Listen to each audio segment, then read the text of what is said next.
और नशीले पदार्थों की तस्करी करने की योजना बना रहे थे, लेकिन एनआईए ने छापे मारकर कार्रवाई की, आतंकियों का खेल बिगाड़ कर रख दिया है। देखिए आप।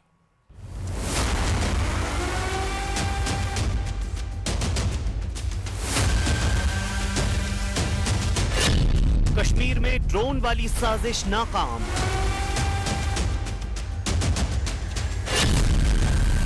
पंजाब के पैटर्न पर कश्मीर में साजिश।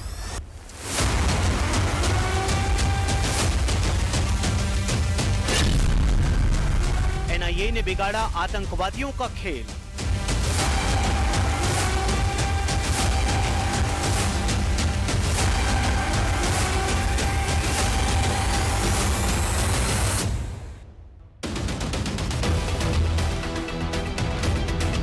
ड्रोन से हथियार, ड्रोन से नशा और ड्रोन से तबाही का नया टारगेट अब कश्मीर है।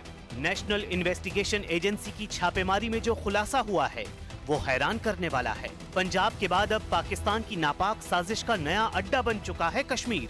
कश्मीर में एक्टिव हिजबुल मुजाहिदीन, जैश-ए-मोहम्मद, लश्कर-ए-तैयबा और टीआरएफ जैसे खूंखार आतंकी संगठनों ने पंजाब के पैटर्न को फॉलो करते हुए ड्रोन को कश्मीर में साजिश का मुख्य हथियार बना लिया है। पाकिस्तान के इशारे पर ये संगठन कश्मीर के सीमावर्ती इलाकों कुपवाड़ा, उरी, हंदवाड़ा और नौगांव में ड्रोन के जरिए हथियार और नशीले पदार्थों की खेप भेजने की साजिश रच चुके थे, जिसे एनआईए ने समय रहते नाकाम कर दिया। लेकिन एनआईए के इस ऑपरेशन के दौरान कई अहम जानकारियां सामने आई हैं। वर्ल्ड ओवर आज की डेट में टेक्नोलॉजी वॉर फाइटिंग में बहुत ज़्यादा इवॉल्व हो रही है, और जब वॉर फाइटिंग में टेक्नोलॉजी इवॉल्व होती है तो नए नए तरीके अपनाए जाते हैं। इसको पैराडाइम शिफ्ट बोलते हैं कि लड़ाई लड़ने का जो तरीका है स्टैंडर्ड से नॉन स्टैंडर्ड या किसी अलग तरीके से लड़ी जाती है। अजरबैजान आर्मेनिया के युद्ध में ड्रोन्स का बहुत ज़्यादा यूज़ देखा गया पहले, अभी रसिया यूक्रेन के युद्ध में देखा जा रहा है, उसके बाद अब इंडिया और पाकिस्तान के बीच में भी ऑपरेशन सिंदूर के दौरान ये देखा गया। ओवरग्राउंड वर्कर्स के जरिए रची जा रही थी साजिश।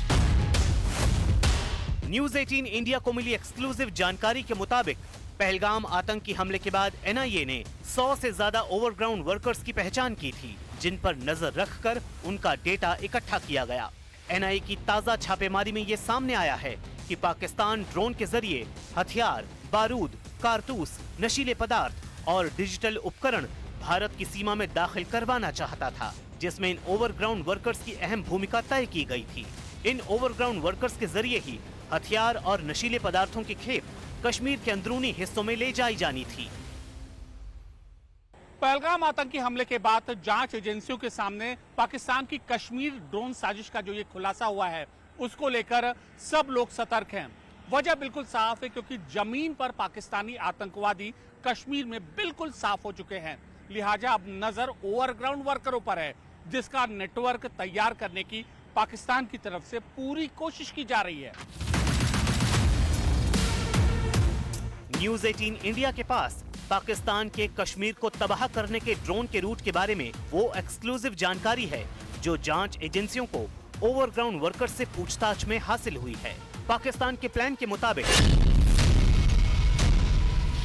पाकिस्तान की ड्रोन वाली साजिश के लिए कश्मीर के सीमावर्ती इलाकों को चुना गया था, जिसमें कुपवाड़ा के तंगधार, केरन वैली, हंदवाड़ा की तूतमार गली, उरी और नौगाम शामिल थे। इसी रूट से ड्रोन को भारतीय सीमा में भेजा जाना था, जिसके बाद इस खेप को ओवरग्राउंड वर्कर्स की मदद से घने जंगलों में छुपाया जाना था। इसके बाद ओवरग्राउंड वर्कर्स के अलग अलग नेटवर्क के जरिए हथियार आतंकियों तक और नशीले पदार्थ कश्मीर के अंदरूनी इलाकों में मौजूद तस्करों तक पहुंचाए जाने थे। लेकिन पाकिस्तान की साजिश को अंजाम देने से पहले ही एनआईए की छापेमारी और पिछले 1 महीने में अलग अलग जांच एजेंसियों की कार्रवाई ने दुश्मन के इस पूरे ड्रोन प्लान को निस्तेनाबूद कर दिया। छापेमारी में जो सनसनीखेज जानकारी एनआईए को मिली है, उससे ये उम्मीद की जा रही है कि इस साजिश के कई और बड़े सूत्रधार भी आने वाले दिनों में बेनकाब होंगे। जारी है। इस बीच ऑपरेशन सिंदूर को 1 महीना हो चुका है। पहलगाम आतंकी हमले का बदला लेने के लिए 7 मई को भारतीय सेना ने पाकिस्तान में घुसकर आतंकी ठिकानों को तबाह किया था और पीओके में भी जैश लश्कर के आतंक के अड्डों को ध्वस्त किया था। मुजफ्फराबाद, बहावलपुर, मुरीद समेत कुल 7 शहरों के 9 ठिकानों पर एयर स्ट्राइक की गई थी, जिसमें 100 से ज्यादा आतंकी बौखला गए थे, मारे गए थे। बौखलाए पाकिस्तान ने भारत पर ड्रोन स्ट्राइक करने की कोशिश की। 8 से 9 मई को बड़ी संख्या में नापाक ड्रोन के हमले को भारतीय डिफेंस सिस्टम ने नाकाम किया, जिसके बाद भारतीय सेना के जवानों ने करारा प्रहार किया और पाकिस्तान के मिलिट्री ठिकानों को निशाना बनाया गया। ऑपरेशन सिंदूर के दौरान पाकिस्तान के 11 एयरबेस को टारगेट किया गया। पाकिस्तान के airbase command centre, air defence system को पूरी तरीके से बॉर्डर पर निशाना बनाया गया। भारत के ताबड़तोड़ हमले से घबराकर पाकिस्तान सीज फायर के लिए गिड़गिड़ाने लगा, जिसके बाद भारत ने ऑपरेशन सिंदूर को स्थगित किया।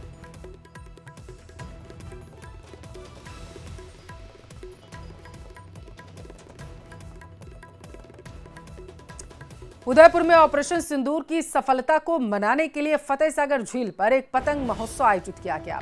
ऑपरेशन सिंदूर थीम पर 500 पतंगे उड़ाकर भारतीय सेना की कामयाबी का यहां पर जश्न मनाया गया है।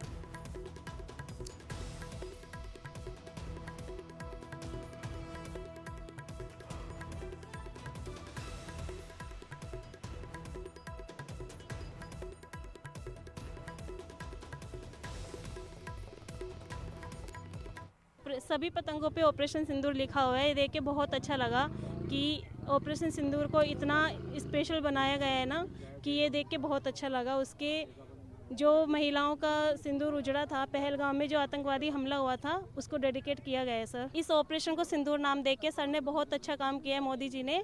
तो उसके लिए हम बहुत धन्यवाद देना चाहेंगे मोदी जी को कि उन्होंने सिंदूर के अहमियत को दर्शाया है, नारी शक्ति को एक सम्मान दिया है। मैं 25 वर्षों से यहाँ पतंगबाजी कर रहा हूँ। जैसे अभी हाल ही में पहलगाम में जो आतंकवादी हमला हुआ था, जो नरेंद्र मोदी जी ने जो वापस ऑपरेशन सिंदूर करके जो विजय प्राप्त की थी, जिसे नारी शक्ति का प्रदर्शन करते हुए मैंने एक डोर पर 500 पतंग उड़ाकर यहाँ पर लोगों को जागरूक किया कि देखो ये नरेंद्र मोदी जी ने काम किया, ये ऑपरेशन सिंदूर का कामयाब।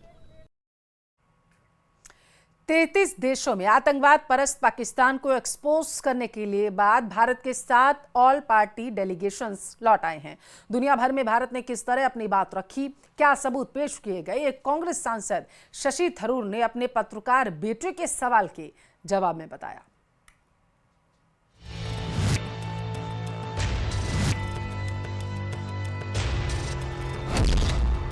दुनिया भर में भारत ने पाकिस्तान को किया बेनकाब। 33 देशों में गए 7 ऑल पार्टी डेलीगेशन। थरूर ने बताया पाक को कैसे किया एक्सपोज।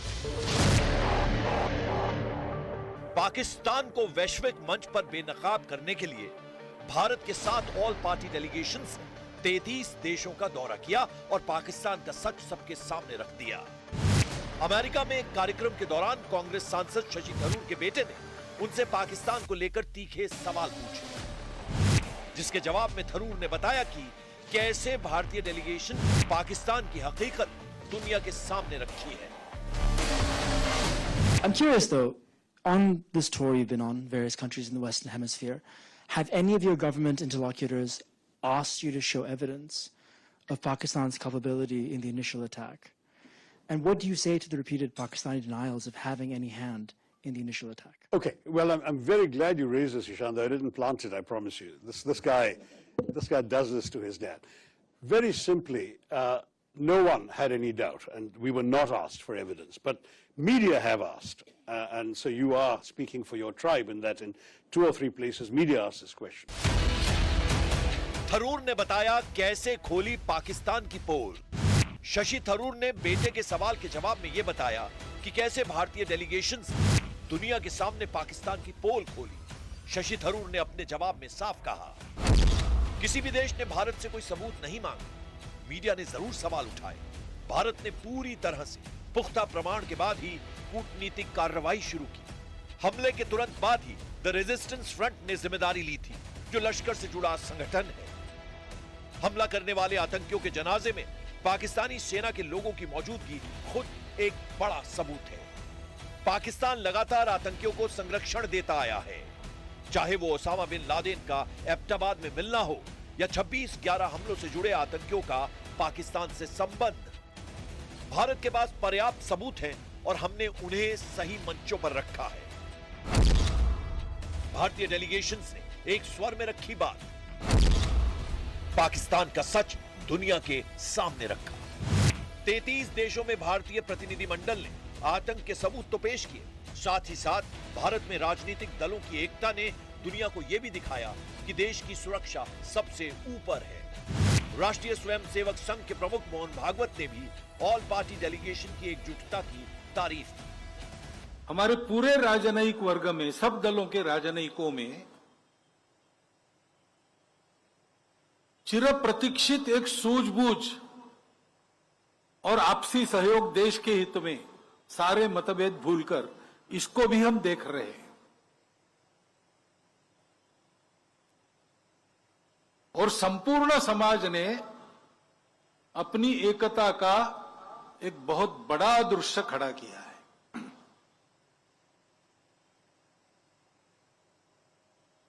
ये दृश्य अगर चिरस्थायी होता है, प्रसंग पुराना होने पर फीका नहीं पड़ता है और चलते रहता है, तो अपने देश के लिए ये बहुत बड़ा संबल है। भारत के सफल अभियान के बाद पाकिस्तान एक्सपोज हो चुका है।